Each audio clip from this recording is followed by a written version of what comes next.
Hello, friends. Hello, loyal audience. Uh, Something just happened yesterday, and people take it for granted, but it's not something that happened accidentally. Uh, we all heard about the outage, internet outage, and outages, and worldwide, but then the recovery is going on and so on. You see, I'm a computer guy, and I want to talk to you, Joe Biden. Uh, Things like that don't just happen. I'm going to give you highlights of it, right? Just in case you didn't get any information about it, or you just took it for granted like I did, like everybody else did. This was meant against you. This was meant to be something similar to a war, like big war, or an omen or foreboding situation whereby, people would think like we're gonna, that Earth is gonna crash and so on and so forth. That was meant against you, really, to exacerbate the people, similar to if, say, United States is involved in world war or something of the sort. This is not haphazard. No, no, no. This is part of this very extensive, very elaborate, offensive, psychological,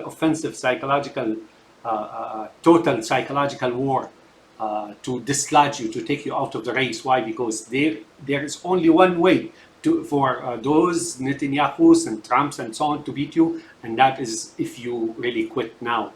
Otherwise, they know the votes are all for you, right? You got some really good landslide there.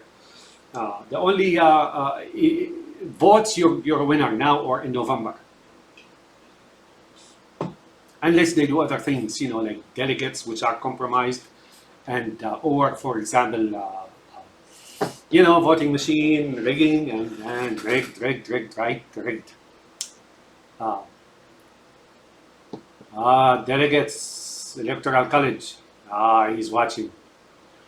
Trust me, whoever you are, if you renege or if you become dishonest and vote a loser in, you're all alone before him. I assure you. I assure you, right? Uh, I would, I wouldn't do what somebody like you would be able to do, and do something wrong, bring in a loser candidate, and then I would want to be you to be alone when he surrounds you in life. Now, Joby, like I said, this is part of an elaborate scheme and scam and whatnot, right? In order to take you out, because they know, number of votes. They already know that it's not possible to take you out. They already know you won that debate. And like I said, if you're the type of guy who reads books and you look at the last debate between Joe Biden and Trump, you will see Biden won that debate. If you like uh, to ride those Asian cars, very, very small cars with big mufflers, and like maybe grow like beetles around your head, maybe you're for Trump, right? But votes are solid for Biden. That's very accurate. Biden's base didn't change their mind, even with this fake assassination attempt, even with a couple of stutters. Notice, folks, a couple of stutters, right? Grandpa stutter. But then if you look at Trump, he does the same thing. If you look at McConnell, he freezes over, right?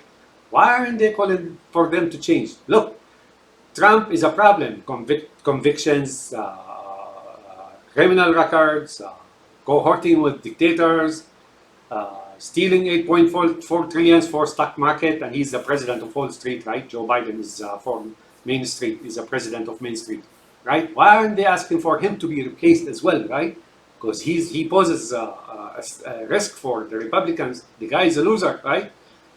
This is no longer, folks. This is no longer about the Republicans or Democrats or even Joe Biden against Trump. This is basically that evil force out there trying to come here and take over and convert your country into something miserable, right? Like Soviet Union. And once they do, that's it, folks. Believe me, your stand now and winning would be also winning for Russians. Why? Because Russians did a little bit of, took like a little bit, breathed the sigh of relief. Not as much as it used to be, but little better than when it was under communism, right? When in 1991 they crashed into or destroyed in Afghanistan, among other reasons, right? Or causes, right? But now, if they're able to take over the United States, the Russian situation will deteriorate further. Dictatorship will settle back, rise again in the open, and do what it does. So with Germany, so here and there, and so on and so forth. Why are they keeping your situation acceptable or giving you like hope and so on and so forth? Because they want to finalize on the United States and elsewhere. Once they do, that's it. Darkness is going to fall right in, and you're there once and for all. So whoever you are, even if you're Russian, for Biden to win now is very crucial. Not because who he is or what he is, it doesn't matter anymore. He is the only one out there. That's it. Now let's go back to that computer thing. So Joe, I'm a computer guy. I know what computer is, right? Now I'm in the other side, like Unix and storage and programming and so on. But I know Windows. I mean, for me, it's not a big deal. Those Windows servers, right? Those Windows servers are often installed on something called VM or virtual machine.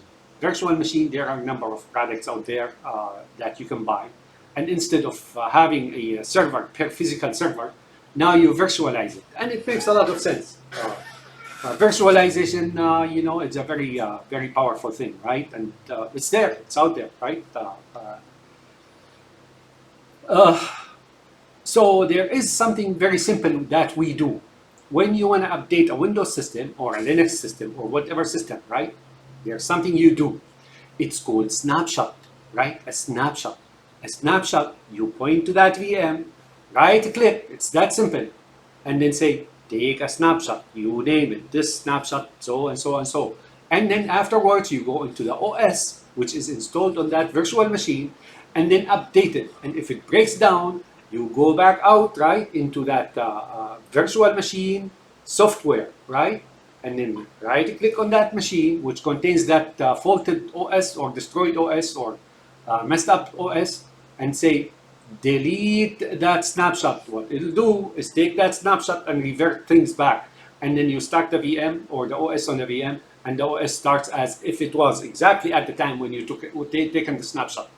You can even automate that, right? There is a CLI or command line interface and automation scripts and so on, right? So we do that, right? And then you automate it. You do it, just run it, click it or trigger it before you apply the update, right?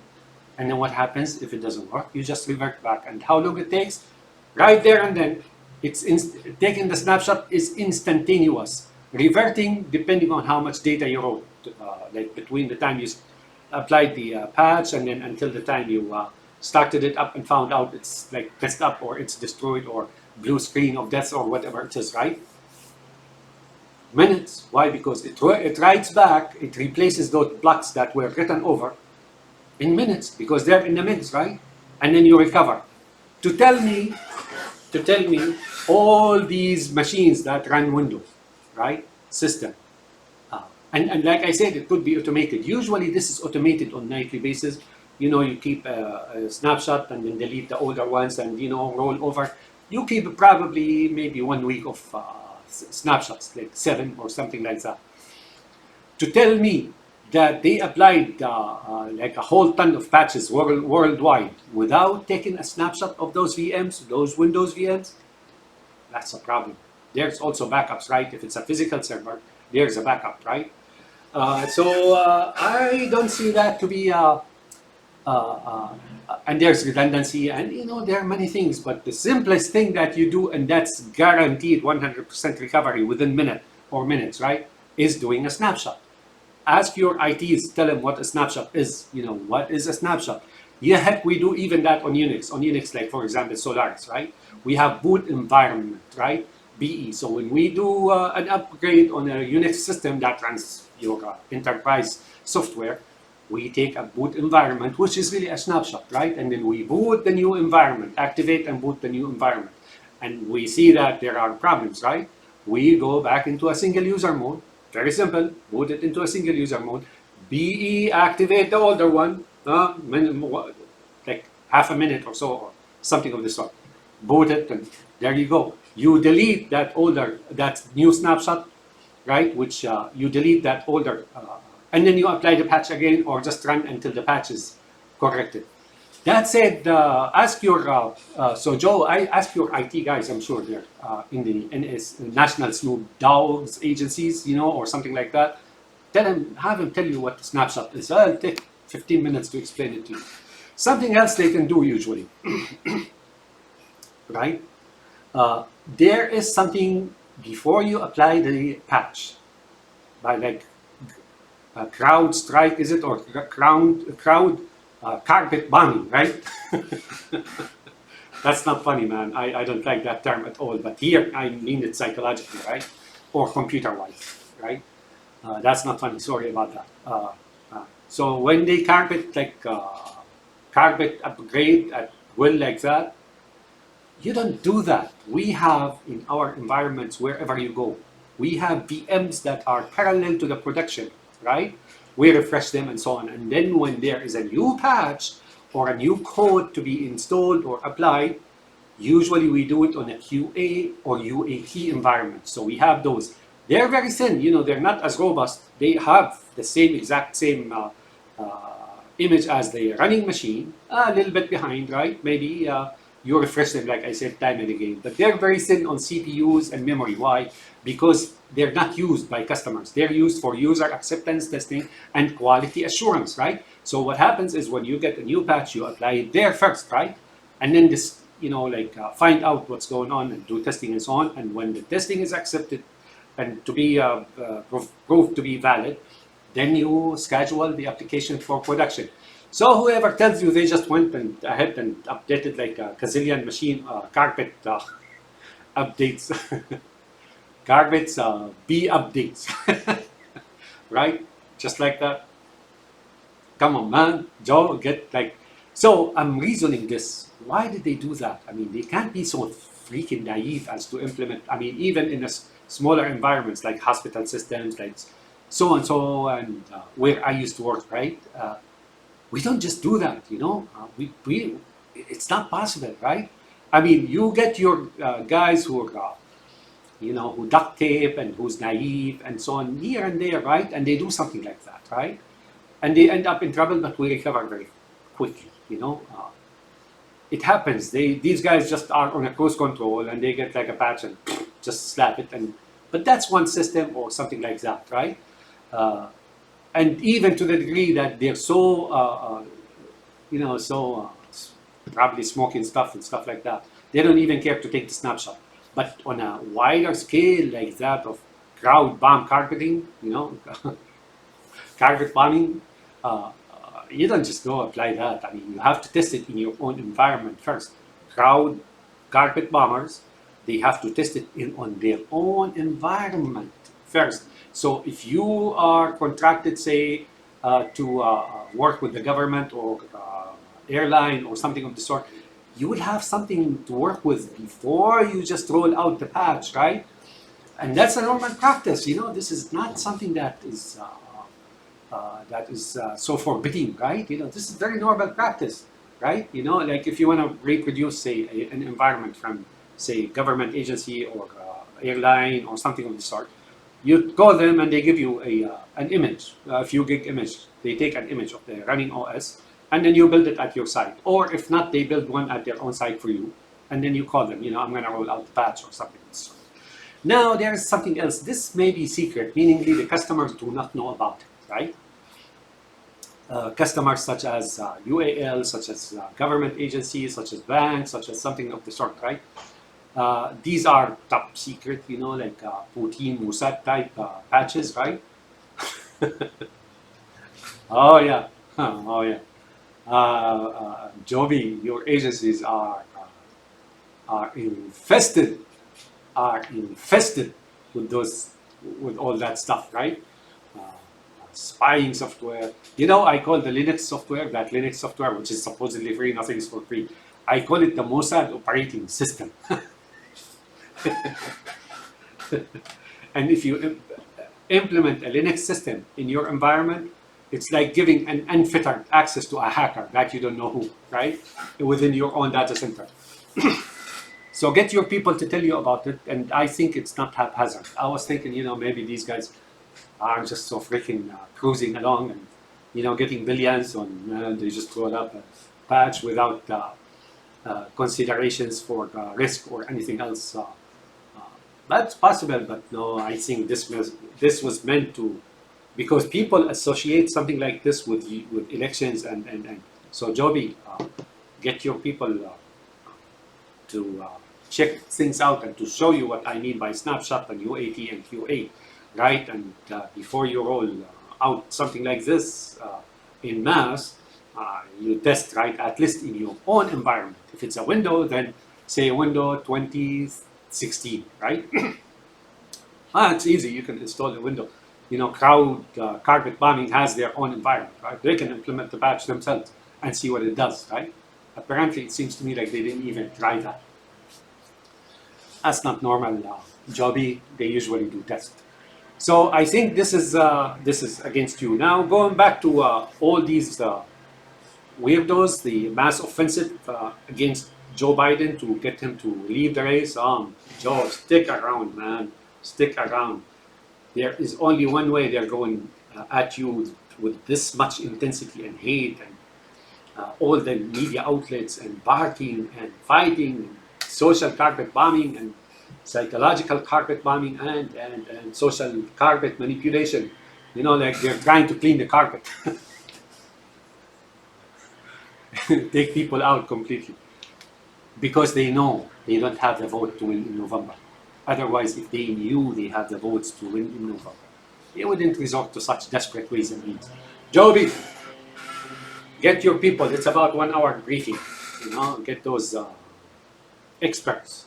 They will show you what a snapshot is. It's not a big deal, with a small diagram, and they show you. Anybody can understand, even those presidents who don't know what computers are.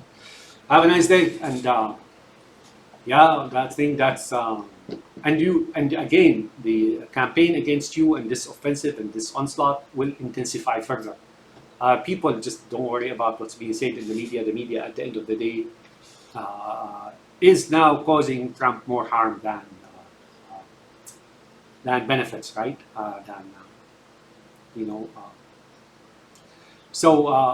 Because now the people are seeing, how toxic and atrocious this media is, right? The media outlets and so on, and they see that their purpose is really not exactly for the good of the country. Rather, it's to put one candidate over other. Why? Because they want a Wall Street Netanyahu kill Muslim president, right? Such as that Sicko Trump and something like that. But that's that. I think what happened yesterday is really part of that offensive, and it will intensify, is what I'm trying to say. More to come yet, and these guys will not just give up until they're proven wrong in the election. Those who, the media is reporting so that Trump has brothers like Obama, for example, and whoever, and they say that they want Biden to abandon the race or something of the sort. Why don't you have them talk, right, and say what they want to say, right, and see what they're talking about. Obama was always a brother of Trump, and he was a step to Trump's presidency. He stole trillions as well, right, and gave it all to the stock market. Those who want Biden to win are the commoners, the Main Street people. Those who want Trump to win are the few investors who are sitting around, cracking sunflower seeds, drinking coffee, and there comes few billions today by way of the White House, the Musk and and whatnot, right? That's the Reading and Frensington Institute of Economics in New York. And of course, this is not it. You white America, mark my words. If Trump goes back to the White House, small if, or big if in small chunks, right? You will be going in hundreds of thousands into Europe to fight against Europe with Russia, to in the Middle East to kill millions, and here and there. That's all you will be doing. And you will die in hundreds of thousands. That's all there is to it, right? That's what this guy is. He is going to enrich Wall Street, drop the United States as a country, raise BRICS, and he is going to send you to fight perpetual wars, and poverty is going to move in and so on. You're already doing bad, right? Not because of Biden. Biden is a president whose few presidents before him caused a lot of mayhem and damage, and I can name those three between him and Clinton. So that's Bush, that's Obama, that's Trump. They destroyed the country and they killed hundreds of thousands of people, millions, right? Millions, right? Uh, Iraq and here and there and so on and so forth. The last century is filled with examples of Vietnam, of Korea, of World War One, World War Two, and so on. And they got partners in there, right? Nazism and communism and right? So have a nice day. And yeah, I think what happened yesterday is really against you, Joby. That's what I think. Uh, it was a manufactured false flag event. That's what happened yesterday. Have a nice day. But you won't regret it. Call your don't call those top dogs of the IT departments. They may not know the details. Bring engineers like myself, lower ranks, right? These are the ones who understand and do the works. Or heck, even bring a professor from university, like Unix guy or whoever it is, and have him explain to you this snapshot. Very quick process, can be automated and can recover anything. Guaranteed with all those hypervisors and virtualization engines, right? I wish I have time. I will. Well, I have time, but I don't want to do it. Like bring your own. Take care now. Bye now.